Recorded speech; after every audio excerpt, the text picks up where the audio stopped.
Hello दोस्तों, कैसे हो? आपका स्वागत है त्रिपान स्टडी सेंटर में। आज जो आपके समक्ष प्रस्तुत करने जा रहा हूं वो काफ़ी महत्वपूर्ण है।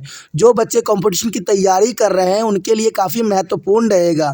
इसमें एमसीक्यू के अंतर्गत आपके समक्ष क्वेश्चन रहेगा जो हर एक एग्ज़ाम के लिए महत्वपूर्ण रहेगा। चाहे आप एसएससी के एग्ज़ाम दे रहे हो, चाहे यूपीएससी के एग्ज़ाम दे रहे हो, तो काफ़ी महत्व रखेगा। चलिए देखते हैं हमारा आज जो है एमसीक्यू क्या कहता है। Electricity and circuit. Let's see. Question here. Filament of torch bulb is. You know that question is very clear. Filament of a torch bulb is. Torch bulb का फिलामेंट क्या है? जो टॉर्च बल्ब का filament होता है वो कैसा होता है? क्वेश्चन बहुत इंटरेस्टिंग है और समझ वाली है। ऑप्शन देखें। A. Metal case. B. Metal tips at the center of the base. C. Two thick wires. D. A thin wire. You know that question is very clear. Filament of torch bulb is. The answer here D. A thin wire. D option is correct. A thin wire. And let's see next question here. The next question on your screen, question here, a dry cell has. A dry cell यानी देखा जाए तो एक जो battery होती है, dry battery, वो क्या होती है? जो ड्राई बैटरी होती है वो क्या है? आखिर उसमें क्या खासियत है? तो क्वेश्चन बहुत ही साफ है। ठीक है, चलिए ऑप्शन देखें हम। A 2 terminal, B 1 terminal, C 3 terminal, D none of these. Question is very interesting. You know that the dry cell, there is a two part, positive and negative. It means to the option here A is correct. Option A is correct. 1 terminal. No, 2 terminal. Option A is correct, not a 1. A 2 terminal is correct here. Positive and negative. Dry cells as a 2 terminal. Here A option is correct. And let's see next question here. Next question on your screen. Question here. The direction of flow of electric current is a conducted wire is formed. You know that question, understand? The direction of flow of an electrical circuit is a conducting wire is formed. मतलब ये हुआ कि किसी चालक तार में विद्युत धारा प्रभावित की दिशा होती है। यानी मान लीजिए आप अगर विद्युत धारा प्रभावित करते हो, स्विच ऑन करते हो, तो इसका प्रभाव कैसा होता है? नेगेटिव से पॉजिटिव की तरफ होता है या पॉजिटिव से नेगेटिव की तरफ होता है? क्वेश्चन काफ़ी इंटरेस्टिंग है और समझ वाली है कि इसका कैसा डायरेक्शन हो सकता है, पॉजिटिव से नेगेटिव या नेगेटिव से positive.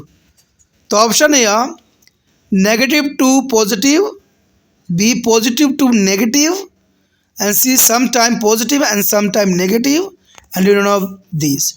You know that question is very interesting and important here, but answer is easy. The way a positive to negative, the electrical current flow for a direction positive to negative, positive to negative.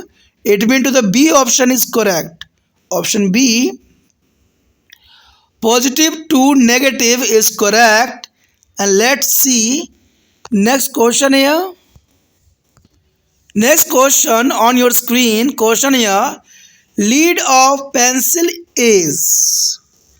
You know that you are a user lead of pencil, but pencil has a mean. देखा जाए तो यहाँ पर बात साफ है। आपने pencil तो यूज़ किया ही होगा और पेंसिल से लिखते भी होगे, लेकिन पेंसिल का जो आप यूज़ करते हो, जो ब्लैक होता है पेंसिल के अंदर, वो आखिर क्या होता है? तो मैं एक बात साफ आपको कर दूं, पेंसिल जो के लीड होता है वो एक्चुअली में नॉन मेटल होता है, यानी उसमें से विद्युत धारा गुजर नहीं सकती है। लेकिन ऐसा नहीं है, यह है तो नॉन मेटल, और नॉन मेटल करैक्टर ये होता है कि वो अपने में से विद्युत धारा गुजरने नहीं देती है। लेकिन ऐसा नहीं है, इसीलिए एग्जामिनर ने इस क्वेश्चन को यहाँ पर डाला है कि lead of pencil is on a insulator, B a semiconductor, C a conductor, D is none of this. You know that answer is a C, conductor. The lead of pencil is a non-metal, but his character is a conductor. It means to electricity pass here. It means C option is correct. The lead of pencil is a conductor. Do not use of any circuit for the pencil lead because it is a conduct of electricity. Okay? The option C is correct. And let's see next question here. The next question on your screen, question here, a filament with a low melting point is used in. The low melting point used in. The question is very clear. A filament with a low melting point is used in. Mean निम्न गलनांक वाले filament का उपयोग किया जाता है। देखिए, filament का मतलब होता है वायर, और वायर का यहाँ पर जो बात बताई गई है, जिसकी गलनांक यानी मेल्टिंग पॉइंट कम हो। मेल्टिंग पॉइंट का मतलब दोस्तों ये होता है कि मान लीजिए उसमें से विद्युत धारा, अगर बिजली गुजरती है, करंट गुजरता है, वोल्टेज गुजरती है, अगर अधिक वोल्टेज होगी तो वो उसी जगह पिघल जाएगी।